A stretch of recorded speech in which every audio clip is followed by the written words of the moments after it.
estrategia del día es traída para vos por bloomberlinia.com.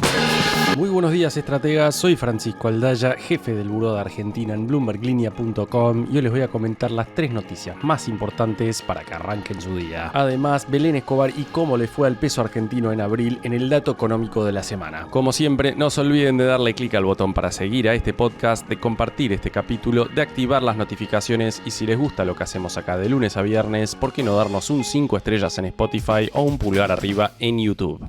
1.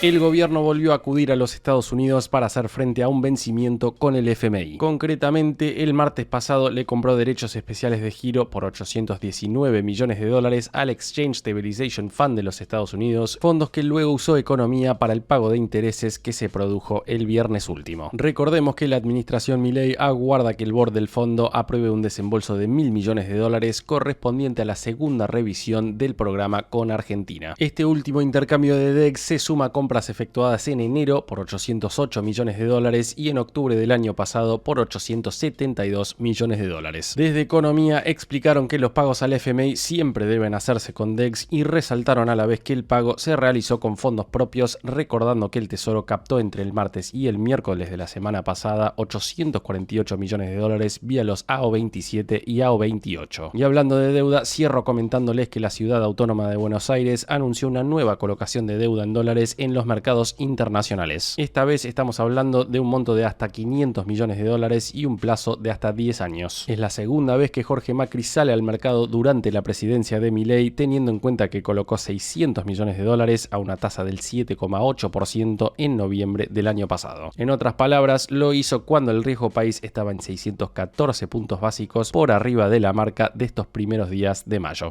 2. El agro argentino liquidó en abril $2.495 millones, un avance del 23% respecto del mes anterior, pero una caída del 1% frente al mismo mes del año pasado. Además, la liquidación del agro en el primer cuatrimestre del año acumuló una baja de 11% en la comparación interanual, lo que sugiere que lentamente las exportaciones empiezan a normalizarse después de ese adelanto que se registró en septiembre del año pasado, cuando el gobierno de Javier Milei introdujo una eliminación temporal de retenciones para sumar divisas en la antesala electoral. Estamos hablando de un dato clave en un contexto en el que el Banco Central busca extender su racha de compra de divisas para acumular reservas. Según cálculos de Portfolio Personal e Inversiones, la autoridad monetaria acumula compras por $7.155 millones, prácticamente el 72% de su objetivo para el 2026 en apenas 4 meses. Los últimos datos de la Bolsa de Comercio de Rosario destacaron que a fines de abril el buen tiempo destrabó la cosecha. Entre la soja y maíz se alcanzaría la marca de 36,5 millones de toneladas, un récord que supera el máximo previo de la campaña 2017-2018. Recordemos que las retenciones a las exportaciones del agro siguen aportando a la recaudación del gobierno y dicho sea de paso, ayer tuvimos los datos de abril. Nuevamente tenemos que hablar de una contracción en términos reales para la recaudación, con una suba del 27,2% interanual en el cuarto mes del año, por debajo de una inflación que acumuló cómodamente más de 30%. El aporte de las retenciones en abril fue de $574,5 millones, 13,3% menos que hace un año.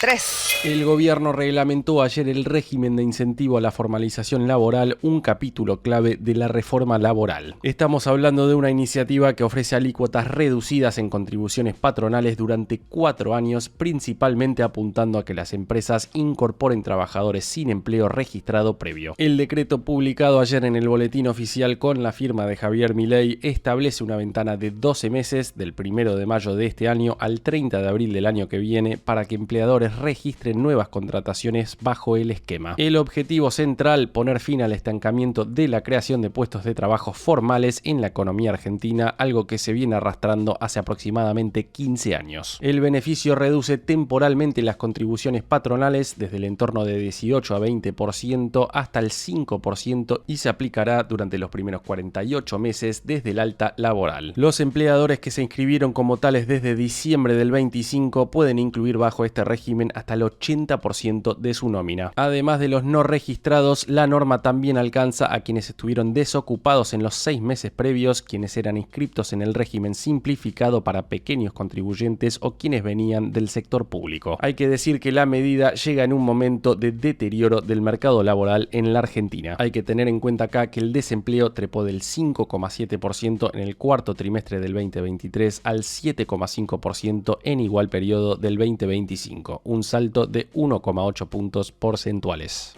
Antes de pasar al dato económico, veamos rápidamente cómo cerraron los mercados ayer. El S&P Merval cayó 2,3% ayer, fue una jornada más verde que roja para las acciones argentinas en Wall Street, con caídas de hasta 2% para Mercado Libre y subas de hasta 10,2% para Decoagro. Hablando de Mercado Libre, su CEO dio una entrevista ayer a Reuters que levantamos en Bloomberg Línea, donde dice que la empresa podría vender parte de la cartera de crédito de Mercado Pago. Si quieren profundizar, ya saben que pueden hacerlo en bloomberglinea.com. Los bonos ley Nueva York cerraron hasta 1,1% abajo ayer, dejando al riesgo país en el entorno de 555 puntos. El dólar blue va a abrir cerca de los 1.405 pesos, el MEP en 1.448,50 y el contado con liqui en 1.494 pesos. En cuanto al oficial, el minorista quedó en 1.425 y el mayorista en 1.395 pesos. En tasas, la Lecapa mayo cerró en 24,7% y la caución a un día en 17,9%. El Banco Central, por su parte, compró ayer 71 millones de dólares, dejando las reservas brutas en 45.683 millones de dólares. Recordemos que esta es una semana clave en términos de balances de empresas argentinas, con presentaciones de Pampa Energía, YPF y Mercado Libre, entre otros.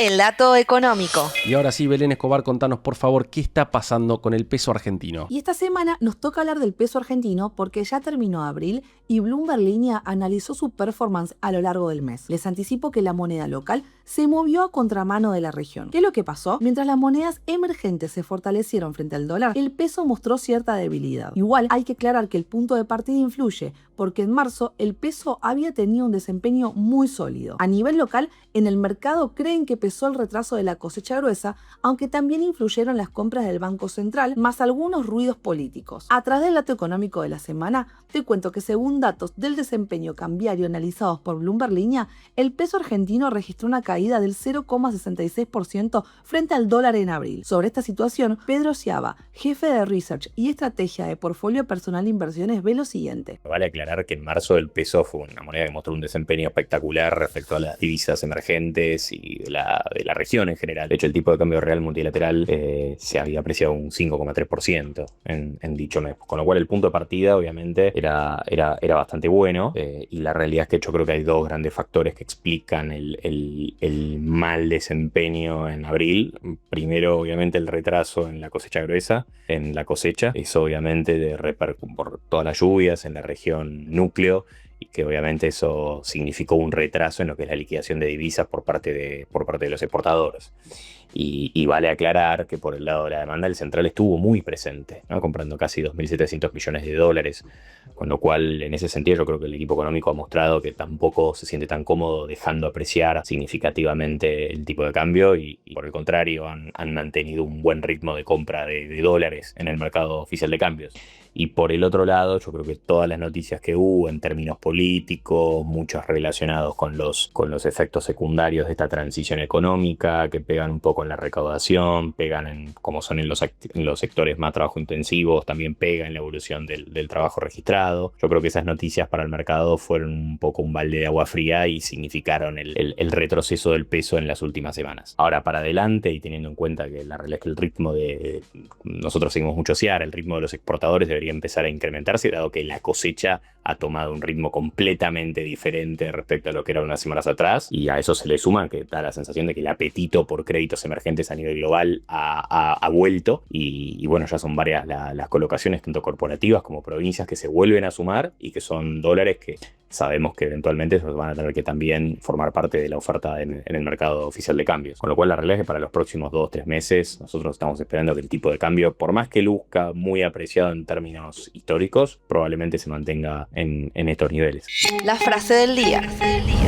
Antes de irnos, escuchemos lo que dijo ayer el presidente Donald Trump en una entrevista con Fox News advirtiendo a Irán sobre las consecuencias de atacar buques estadounidenses en el estrecho de Hormuz. Si los iraníes siguen atacando buques comerciales durante la operación de escolta Project Freedom, el régimen iraní será borrado de la faz de la tierra. Las fuerzas estadounidenses hundieron el lunes 6 embarcaciones iraníes en el estrecho de Hormuz, mientras que Irán atacó a Emiratos Árabes Unidos. Se recrudece entonces la guerra. Esto fue un nuevo capítulo de la Estrategia del Día Argentina. Yo soy Francisco Aldaya, jefe del Buró de Argentina de Bloomberg Línea, y me podés seguir en X en @franaldaya. No se olviden de darle clic al botón para seguir a este podcast y a la campanita para que se enteren al instante cada vez que sale un capítulo de lunes a viernes. Espero que tengas una gran jornada productiva. Esto fue La Estrategia del Día Argentina, escrito y narrado por Francisco Aldaya. Producido por Arturo Luna y Daniela Hernández. Que tengas un día muy productivo.